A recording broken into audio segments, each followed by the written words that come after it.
اعوذ باللہ من الشیطان الرجیم بسم اللہ الرحمن الرحیم۔ علوم القرآن کے اوپر ایک اور لیکچر کے ساتھ مدثر اقبال آپ کی خدمت میں حاضر ہے۔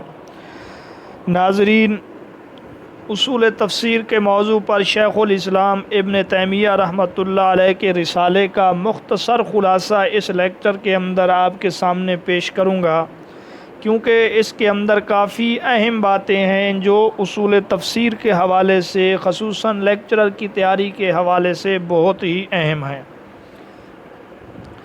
تو آغاز کرتے ہیں، امام ابن تیمیہ رحمۃ اللہ علیہ کب پیدا ہوئے؟ تو اس کا جواب یہ ہے 661 ہجری کو پیدا ہوئے۔ اگلا سوال، امام ابن تیمیہ رحمۃ اللہ علیہ کا اصل نام کیا تھا؟ تو امام ابن تیمیہ رحمۃ اللہ علیہ کا اصل نام احمد تھا۔ اگلا سوال یہ ہے، امام ابن تیمیہ رحمۃ اللہ علیہ کب فوت ہوئے؟ تو 728 ہجری کے اندر فوت ہوئے۔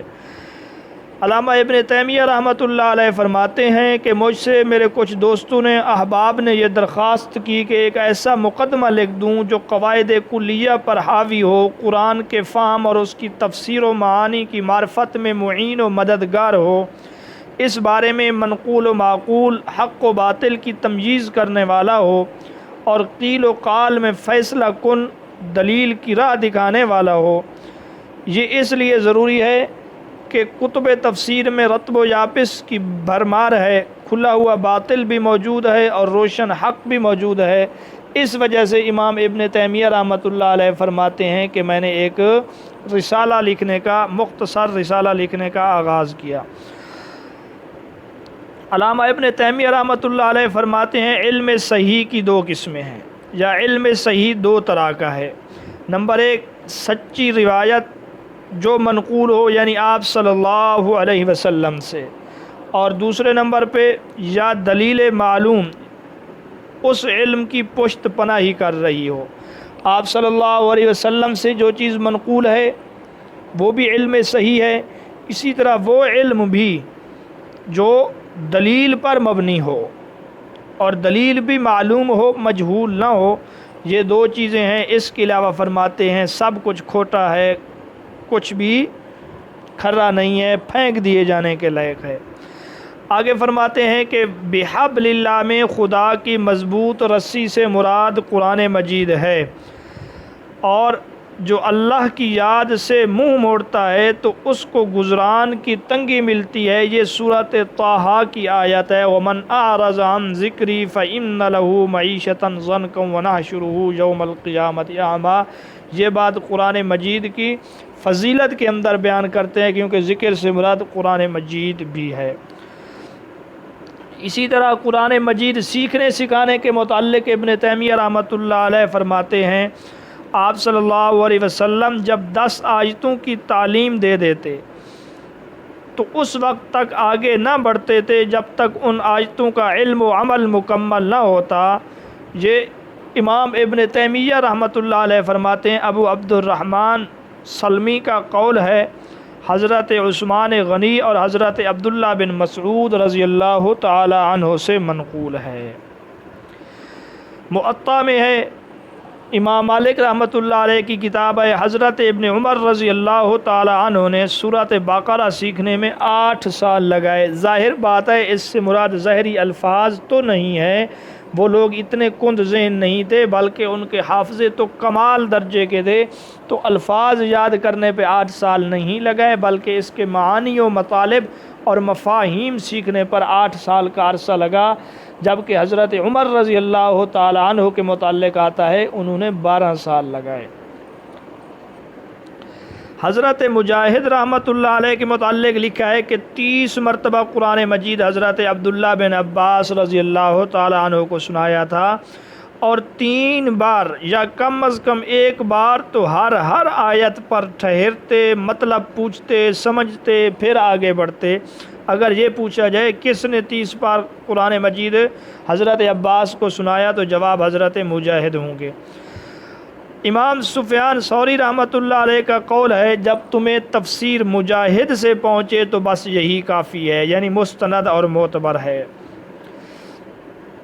سلف صالحین کا جو تفسیر میں اختلاف ہوتا ہے فرماتے ہیں وہ تنوع کا ہے نہ کہ تضاد کا۔ تنوع سے مراد یہ ہے کہ لفظ مختلف ہوتے ہیں، تعبیرات کے اندر اختلاف ہے، تشریحات کے اندر اختلاف ہے، لیکن مسمى ایک ہے، یعنی ذات ایک ہی ہے، اس کی تشریح کے الفاظ مختلف ہیں۔ عباراتنا شتیٰ حسن قواعد، یعنی ہمارے عبارتیں مختلف ہیں، حسن ایک ہی ہے۔ جس طرح کسی حسین کی تعریف کی جائے تو ہر کوئی اپنے انداز، اپنے ذوق، اپنے پسند کے مطابق کرتا ہے، اور ذات اس میں وہی ایک ہی ہے۔ مثال کے طور پہ انہوں نے مثال دی ہے، صارم، مہند اور سیف، یہ تلوار کے 3 نام ہیں۔ کسی نے کسی وجہ سے اس کو صارم کہا ہے، کسی نے مہند کہا ہے، کسی نے سیف کہا۔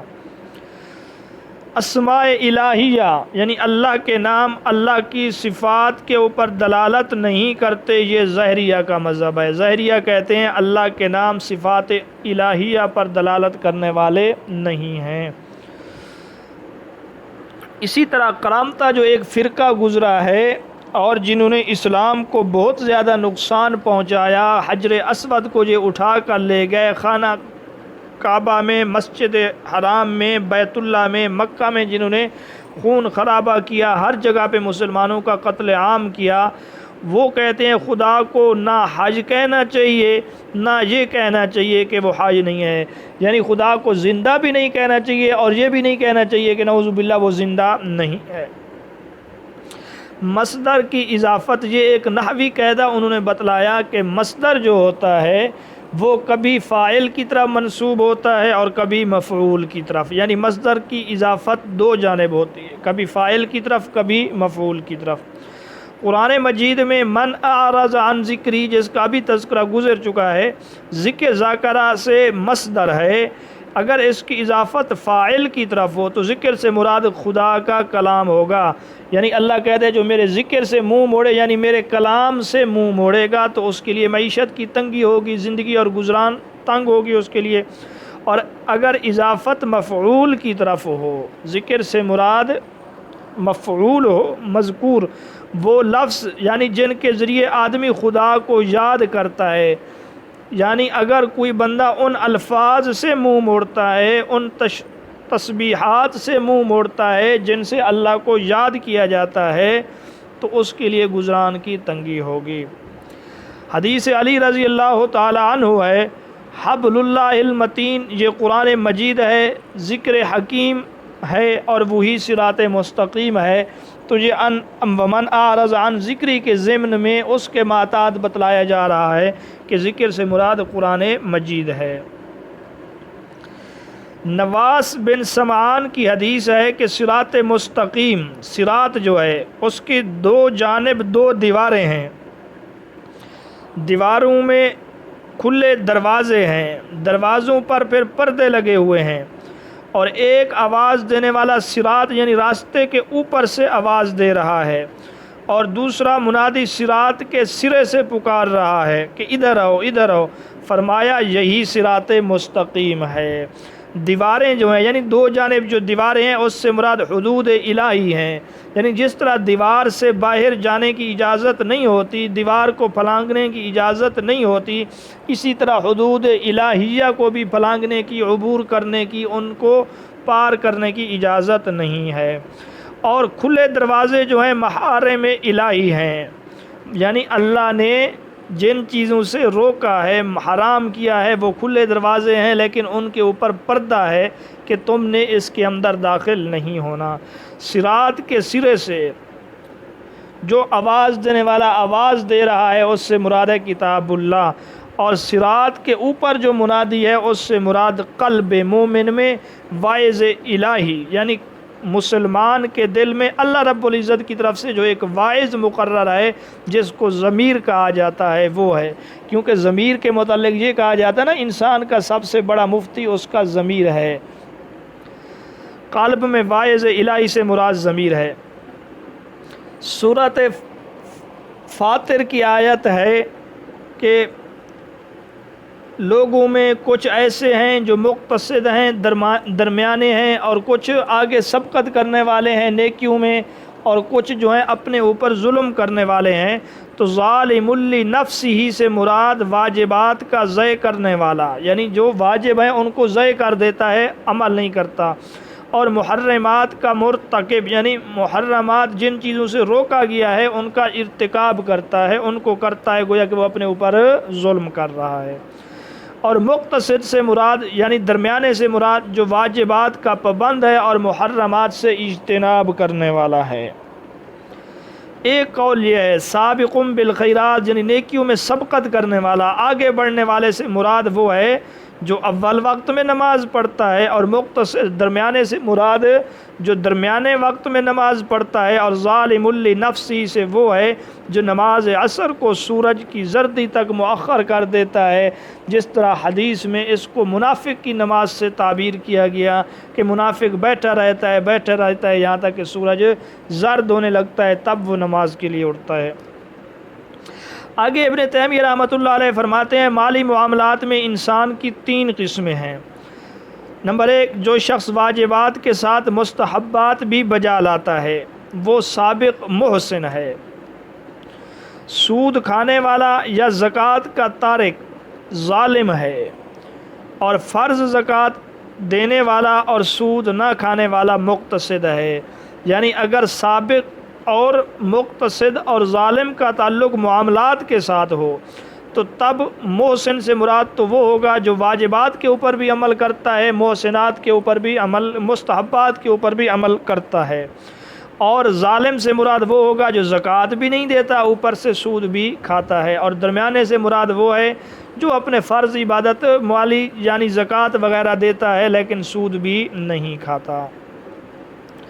آگے آیت کلالہ یستفتون قل اللہ یفتیکم فی الکلالہ، یعنی وہ مرنے والا جس کے ماں باپ بھی نہ ہوں، اولاد بھی نہ ہو، اس کو کلالہ کہتے ہیں۔ فرمایا یہ حضرت جابر بن عبداللہ رضی اللہ تعالی عنہ کے متعلق نازل ہوئی ہے۔ یاد رکھیے میراث کے احکامات میں سب سے آخری حکم یہی آیت کلالہ ہے، اور بعض فرماتے ہیں کہ قرآن مجید کی آخری آیت ہی یہی ہے، تو علماء اس کا جواب یہی دیتے ہیں کہ وراثت کے متعلق آیات میں یہ سب سے آخری آیت ہے۔ سبب نزول کا علم ابن تیمیہ رحمۃ اللہ علیہ فرماتے ہیں آیت کے فہم میں مدد دیتا ہے۔ تو پوچھا جا سکتا ہے ابن تیمیہ رحمۃ اللہ علیہ کے نزدیک کون سا علم آیت کے فہم میں مدد فراہم کرتا ہے؟ نزول کا علم، ناسخ منسوخ کا علم، قرات کا علم، اسباب نزول کا علم، تو اسباب نزول کا علم ہوگا۔ یوں بھی پوچھا جا سکتا ہے یہ قول کس کا ہے، تو علامہ ابن تیمیہ رحمۃ اللہ علیہ۔ سورۃ مائدہ کی آیت نمبر 106 یا ایھا الذین آمنوا شہادۃ بینکم اذا حضر احدکم الموت، یعنی جب موت کا وقت قریب ہو اور تم سفر کی حالت میں ہو تو کسی کو وصیت بناتے وقت گواہ بنا لو۔ جی حضرت تمیم داری اور عدی بن زید کے بارے میں نازل ہوئی، ابن تیمیہ رحمۃ اللہ علیہ فرماتے ہیں۔ آیت زہار کے متعلق فرماتے ہیں کہ یہ ثابت بن قیس رضی اللہ تعالی عنہ کی بیوی کے بارے میں نازل ہوئی، حالانکہ یہ اوس بن ثابت کے بارے میں نازل ہوئی ہے۔ جب صحابی کہے کہ آیت فلاں بارے میں نازل ہوئی تو یہ حدیث سے مسند ہے۔ امام ابن تیمیہ رحمۃ اللہ علیہ نے لکھا ہے امام بخاری کے نزدیک، کیونکہ صحابی رسول جب یہ کہہ رہے ہیں کہ یہ آیت فلاں بارے میں نازل ہوئی تو یہ اپنی طرف سے نہیں کہہ رہے، تو اس کو مسند یعنی متصل حدیث کا درجہ دیا جائے گا۔ قسورۃن کے 2 معنی ہیں، فرت من قسورہ، فرماتے ہیں قسورہ کا ایک معنی ہے تیر انداز اور دوسرا معنی ہے شیر، یعنی مختلف الفاظ بتلائے جا رہے ہیں قرآن مجید کے جن کے معنی مختلف ہیں۔ اسی طرح واللیل اذا عسعس، عسعس کے معنی فرماتے ہیں 2 ہیں، رات کی آمد اور دوسرا معنی رات کا خاتمہ۔ اب دیکھیے دونوں معنی ایک دوسرے کے متضاد ہیں، کسی نے وہ معنی مراد لے لیا، کسی نے یہ معنی مراد لے لیا، اس وجہ سے تفسیر کے اندر اختلاف ہو جاتا ہے۔ یہ اختلاف ایسا اختلاف نہیں ہے جو خلاف ہو جائے، بلکہ دونوں کے پاس دلیل موجود ہے۔ فرمایا اختلاف کی 2 صورتیں ہوتی ہیں، ایک لفظ کے معنی زیادہ ہوتے ہیں جس طرح گزر چکا ہے اوپر، ایک لفظ ہے 2 معنی ہیں، 2 سے زائد معنی ہیں، کسی نے کوئی معنی مراد لیا کسی نے کوئی معنی، اور دوسرا یہ ہے کہ ایک ضمیر کو کئی چیزوں کی طرف لوٹانا ممکن ہوتا ہے، تو کوئی اس کو کسی کی طرف لوٹاتا ہے، کوئی اس کو کسی کی طرف لوٹاتا ہے، اس وجہ سے اختلاف ہو جاتا ہے۔ آگے فرمایا جب صحابی سبب بیان کر کے کہے یہ آیت اس وجہ سے نازل ہوئی جیسا کہ ابھی اوپر گزرا، تو یہ بالاتفاق حدیث مسند ہے۔ سورۃ طور کی آیت ہے یوم تمور السماء مورا، کہ آسمان حرکت کرے گا، تو فرمایا مور سے مراد مطلق حرکت نہیں ہے، سبک تیز حرکت کو مور کہا جاتا ہے۔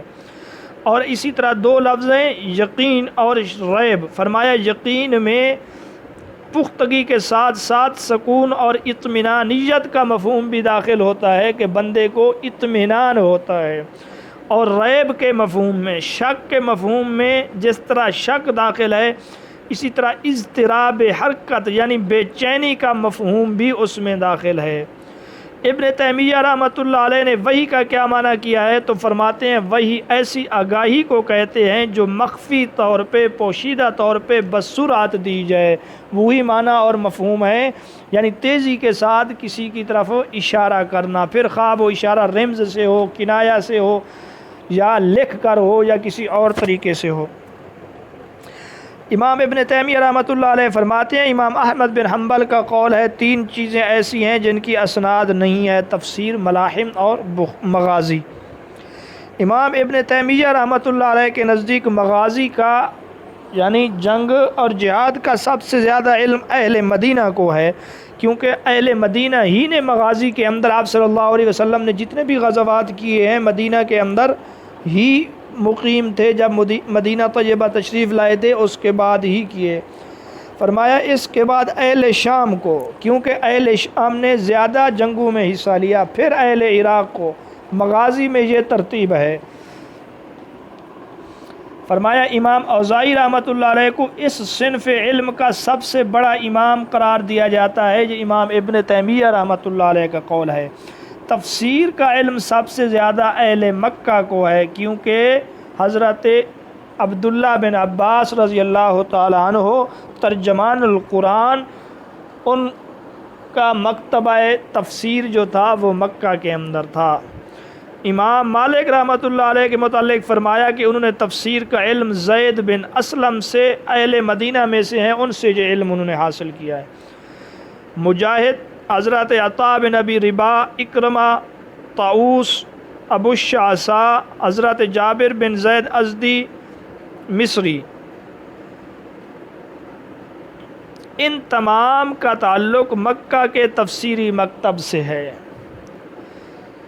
خبر واحد پر اگر تمام امت قبول و تصدیق کے ساتھ عمل کرنے لگے تو اس حدیث کا حکم فرض قرار دیا جائے گا۔ امام ابن تیمیہ رحمۃ اللہ علیہ فرماتے ہیں ظاہر سی بات ہے جب تمام امت اس خبر واحد کے اوپر عمل کر رہی ہے تو اس کو تلقی بالقبول حاصل ہے، یعنی تمام امت نے اس خبر واحد کو قبول کیا ہے، تو فرمایا کہ یہ اس سے جو حکم ہوگا اس کو فرض قرار دیا جائے گا۔ آگے امام احمد بن حنبل رحمۃ اللہ علیہ کا ایک قول بھی نقل کرتے ہیں کہ میں کبھی کمزور راوی کی حدیث اس خیال سے لکھ لیتا ہوں کہ اس سے دوسری حدیثوں کو جانچ پڑتال میں کام لوں گا۔ مصر کے قاضی تھے، فرمایا عبداللہ بن لہیہ، ان کی کتابیں جل گئیں تو روایت حدیث میں ٹھوکر کھانے لگے۔ یہ اس بات پر بتلا رہے ہیں بعض لوگوں کا علم کتابی ہوتا ہے، اگر ان کی کتابیں ضائع ہو جائیں تو پھر ان کے پاس کچھ نہیں رہتا۔ بحث و جدال اور کلام میں فرمایا سب سے بڑے ہوئے لوگ جو ہیں نا وہ معتزلہ ہیں، یہ بہت زیادہ بحث کرتے ہیں۔ فرقہ جہمیہ کا بانی جہم بن صفوان تھا، جس نے سب سے پہلے خلق قرآن کا مسئلہ اٹھایا، یہ 128 ہجری کو قتل کیا گیا۔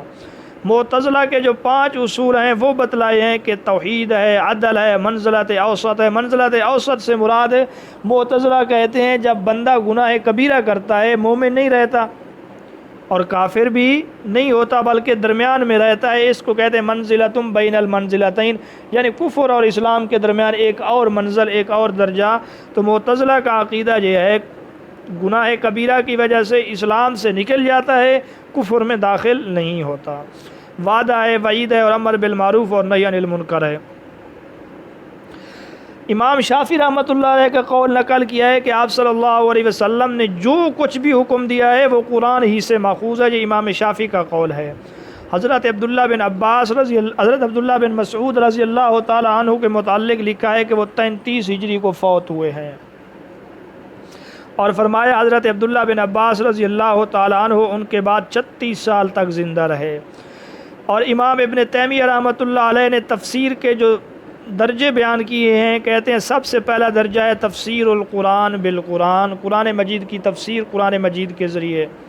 اس کے بعد ہے تفسیر القرآن باقوال الصحابہ، تفسیر القرآن بالحدیث، اور تیسرے نمبر پر ہے تفسیر القرآن باقوال الصحابہ۔ حضرت عبداللہ بن عمر بن عاص رضی اللہ تعالی عنہ کو کس جنگ میں اہل کتاب کی کتابیں 2 بوجھ یعنی 2 اونٹوں کے برابر دستیاب ہو گئیں؟ تو فرمایا جنگ یرموک میں ان کو اہل کتاب کی اتنی کتابیں ملی تھیں۔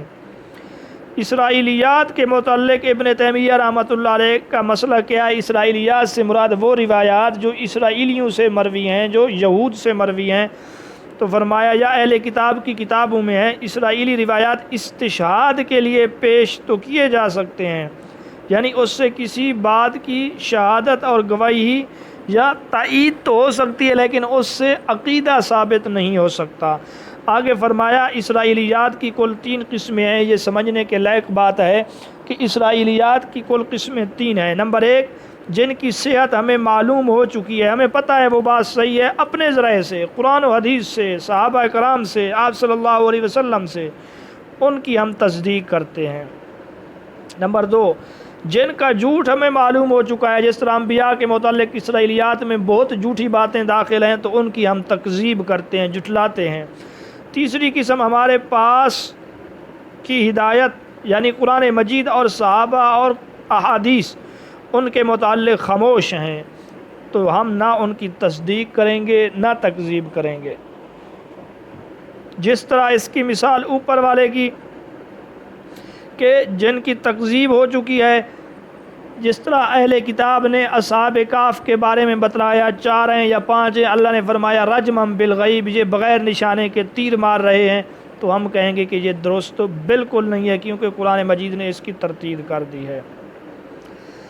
تفسیر میں اقوال صحابہ کے بعد چوتھا درجہ تابعین کا ہے۔ آگے حضرت ابوبکر رضی اللہ تعالیٰ عنہ کا ایک قول ہے، بڑا مشہور ہے، پوچھا بھی جا سکتا ہے یہ کس کا قول ہے کہ کون سی زمین مجھے اٹھائے گی، کون سا آسماں مجھ پر سایہ فگن ہوگا اگر کتاب اللہ میں ایسی بات کہوں جس کا مجھے علم نہیں۔ یہ قول تو حضرت ابوبکر صدیق رضی اللہ تعالیٰ عنہ کا ہے، سب کو معلوم ہے۔ امام ابن تیمیہ رحمۃ اللہ علیہ نے یہاں پر یہ بتلایا ہے کہ آپ نے یہ قول کس وقت یہ بات کی ہے، اس قول کا وقت کون سا ہے؟ تو فرمایا کہ اس کے راوی شعبہ ہیں۔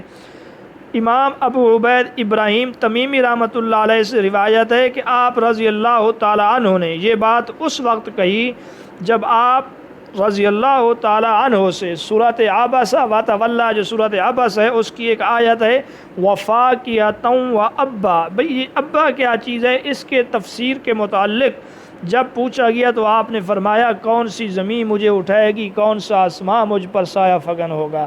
تو یاد رکھیے یہ قول صدیق اکبر کا ہے، اور یہ قول اس وقت کا ہے جب ان سے وفاکہۃ وابا کے متعلق پوچھا گیا کہ ابا سے کیا مراد ہے۔